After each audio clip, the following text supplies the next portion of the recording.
What do you do when you're given a bag of lemons? Well, I know what I'm going to do with them. I'm going to make a lemon Hefeweizen beer. And we're going to call it Lemon Patience. So let's get on with it. Maybe 6, 7 lemons. The zest of 6, 7 lemons. Lemon Patience. We're going to zest 6 lemons for the Hefeweizen Patience beer.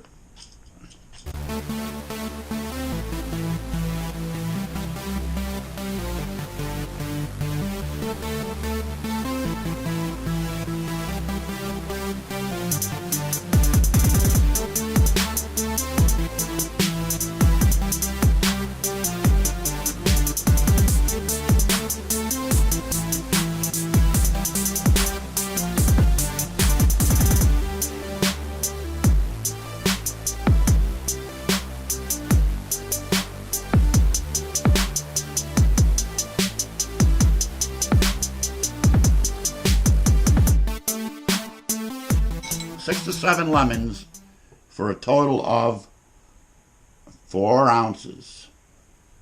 That looks really fancy. So we're going to get that zest in a bag. We got the strike water for tomorrow's brew on at 8 1/4 gallons. We're going to heat it up with the electric thing in the morning. We can sit and have our coffee. So we're going to be brewing a lemon flavored zest. Here's the strike water. So tomorrow morning we'll be a brewing.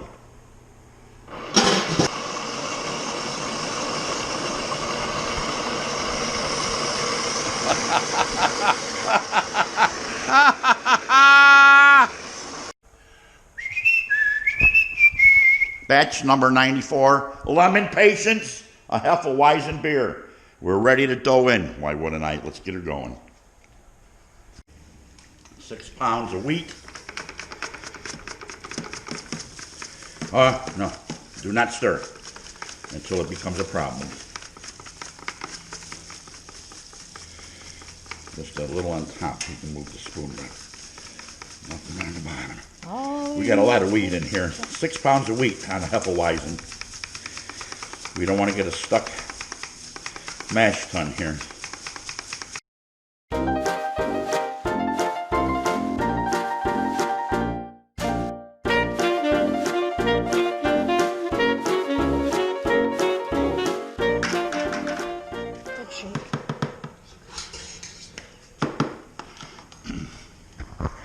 Now we get a reading. Let's see, we'll get a reading here. See what we come in at. Come on, baby, up, up, up. 150, 152, 154, 56. I want to be 156, 157. Looks like we came in beautiful. And I'm going to check this one again. This is going to be the lemon Hefeweizen.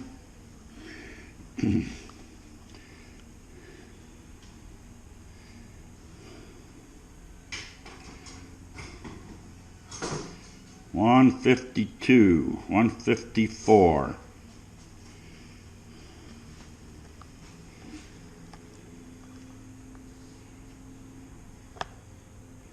I'm moving the gauge all over. 152, 154, 150, about 155 on that gauge. And we're running a 156 on this gauge. All right, with the Hefeweizen Patience, Lemon Patience beer, we're going to go with a Verloft here.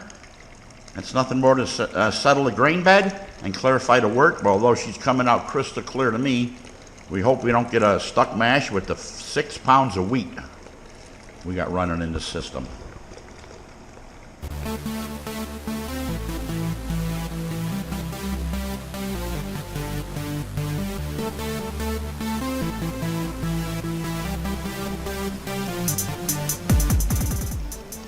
Oh, she's running nice and clear.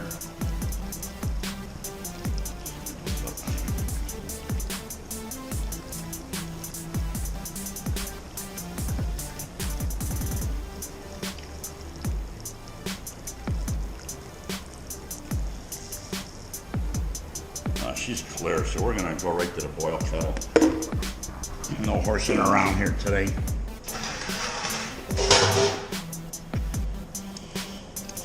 We'll get a reading. We'll make sure our valve is closed. We are closed, and we're off with the patience. Lemon patience.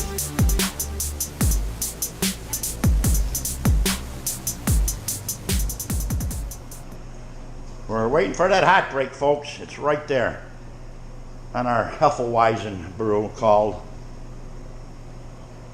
Patience. Lemon Patience, this is.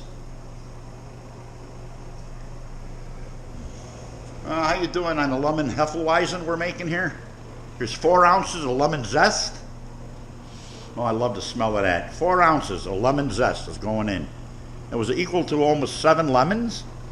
So if you want to do the math on that, but it's hot break galore. So the lemon zest is in, and our first addition of hops are going to be Willamette. So let's get that going here. Here's our Willamette here. We got them in a package, 2 ounces. Alpha acids 3.8. We pull them out of our little sock. Take our muslin bag, and we're going to droop this one on the same side as the lemon. So we know that was the first addition on the left side. So Willamette hops are in, first addition, and the boil is on. Our second addition will be Hallertau, a very good hop. It's the first time I'm using it.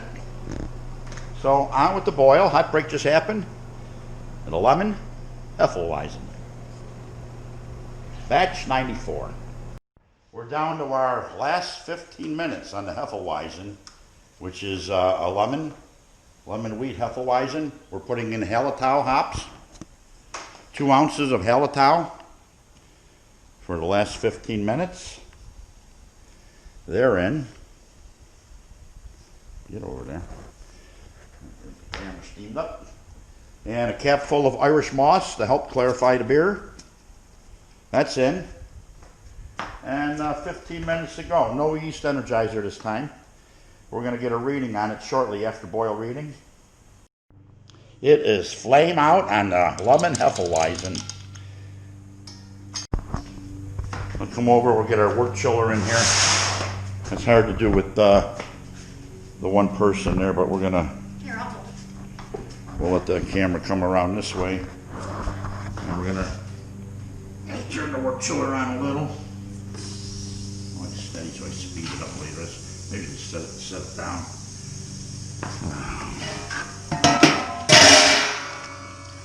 So I got water running through the work chiller right now.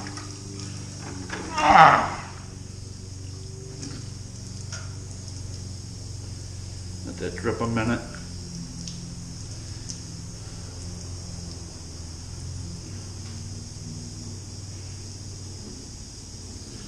Oh man, it's heavier than I thought. What water's in it? Weakling. So water's going through the chiller. I'm going to set a cover on there.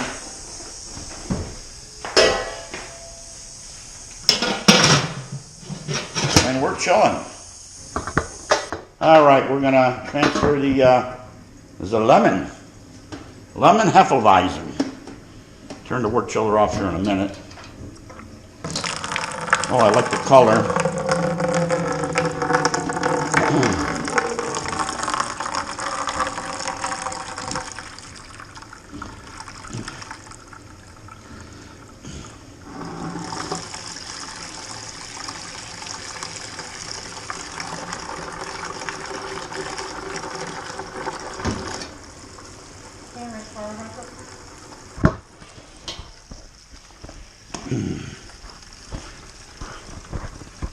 We're going to shut the work chiller off, our little valve here.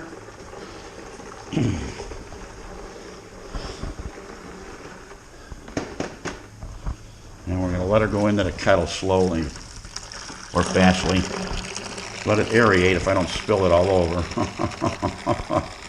It's that close to the edge right there.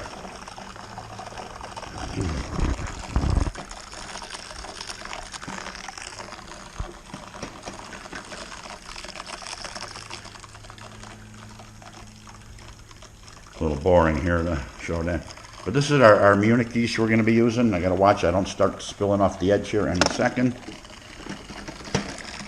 I'd rather center it than worry about getting good aeration there. So we'll pitch the yeast in a minute. Full 6.5 gallons of brew. We know that's going to go all over the place with a blow-off tube more than likely. So we better prepare for that later on. So, off with my cover. Yeah, that's quite full. That is quite full. Oh, what a mess we're going to have when this ferments. Maybe she'll ferment slowly. Oh, shit, no. She won't ferment slowly. We'll show you later on when the blow-off blows all over here because we got so much beer in here. Ah.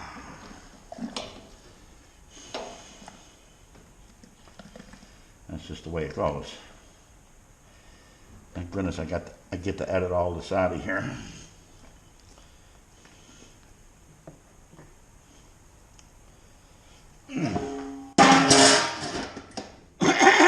Excuse me. Pardon me, Roy. Is that the cat that chewed your new shoes? All right, what we're going to do is take our brewski here. Doggy, you got to move. Come on. Now we're going to push this. Oh, it's coming right off the cart. Right over to our brew corner. And we'll get the air conditioning on out here if we need to. Well, I almost pushed it off again. How about poking a hole right through the wall? Look at that. It's slippery. Damn it.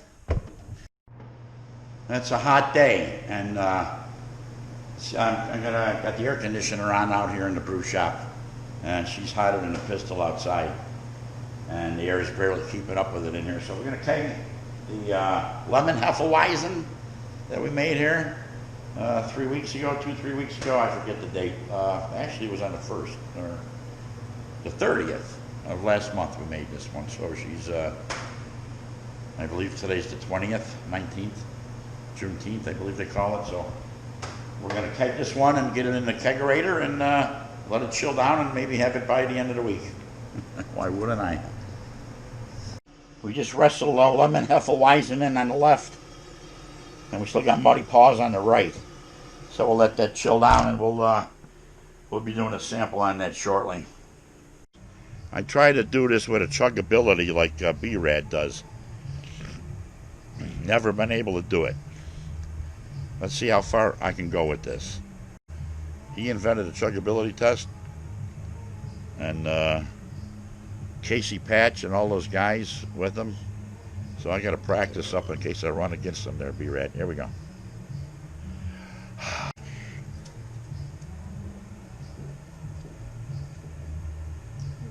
That's it. That's it. That's my chuggability. 2 gulps and I'm done. I told you I can't do it. How you doing? Okay, we just tapped the Hefeweizen, lemon Hefeweizen. We call this one Patience. Let's see what we get.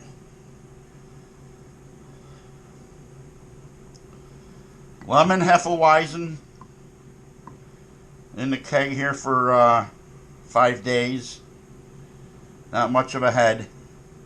Could probably use a little bit more carbonation. But we got to get the video up online. She seems to be carbonated, not too bad, but very, very little head on this one. So what we got on this one, it was 3 pounds of 2-row. It's in the description there and on the video. Yeah, 2 pounds of 2-row honey malt, 6 pounds of white wheat, and 1 pound of 6-row. And we used a Willamette, and we used Hallertau hop for the first time. And boy, those are 2 good hops. They're low alpha acids. I think the Willamette's 4 point something, and the Hallertau was 3 point something. So, and they're both floral and flowery, spicy, floral, and flowery. We ended up using a non-flocculent yeast strain, a Munich wheat beer yeast, made by Lallemand. That's a great yeast we had used. That gives off banana flavors and different esters in the yeast flavor. Non-flocculent means it stays in suspension, makes your beer a little cloudier. But here we go with the taste test anyway. We've got no, really no head on this, so.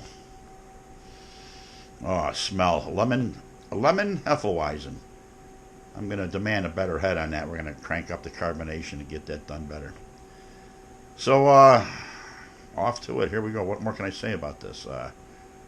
Hefe meaning yeast, and German word Hefe, and Weizen meaning wheat. That's where they come up with the word Hefeweizen.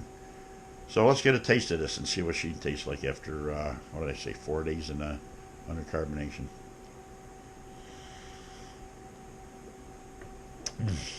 Oh, the smell. The smell just smells so clean. That's how I can describe that. I'm getting the lemon from the zest, and I am getting a little of the floral and spicy notes off of the yeast. Like I say, it's staying in suspension. It's a cloudier beer. I don't think that's coming through on the lighting like too much here. The color seems to be almost spot on for what I was going for. So it's a good beer. I mean, there's no doubt about it. A wheat beer is a darn good beer for the summer. This came in at 4.98%, almost 5%.